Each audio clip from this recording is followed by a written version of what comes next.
Hi Virgos, this week we are having our first Mercury retrograde of 2022. Mercury is your ruling planet obviously, so this is a time that you feel quite strongly. 3 times a year you get this Mercury retrograde reboot. And yeah, this time it's in Aquarius and it will be shifting back into Capricorn at some point.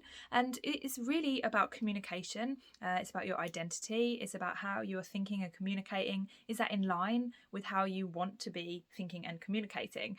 So for you guys, this is going to fall in your 6th house, which represents your day-to-day life and kind of the small little details that build up life, like your work, your job, your pets, your home, just, your chores, like your health, everything that kind of builds up to make the bigger things. So what you really need to focus on this week in particular, as it's the first week of Mercury retrograde, is how are these details supporting you?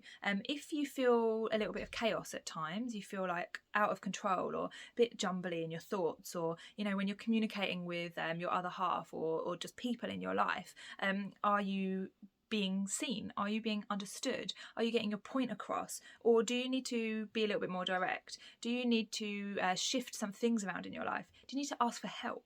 That is a really big one for you guys, especially because Virgo rules the 6th house. So we've got like triple Virgo energy at the moment, right?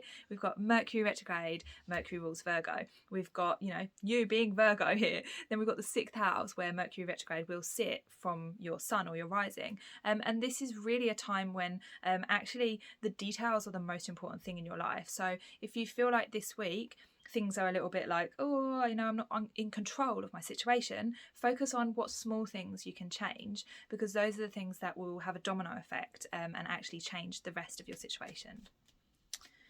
So let's see what your cards are this week. 2 pages. We've got the Page of Pentacles and the Page of Swords. So some of you are at the beginning of something quite exciting, and it might be that you are learning how to communicate your worth, actually. We're still in Venus retrograde right now, so there are big lessons on communicating your worth.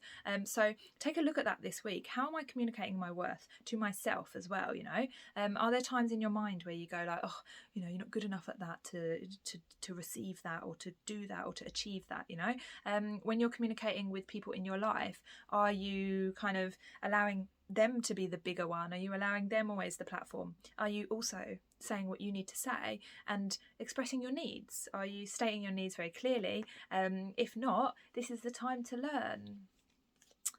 So let me know in the comments if that resonated, guys. Otherwise, there's a link below to my latest blog posts and to book readings. And if you liked this, then hit the subscribe button. Much love.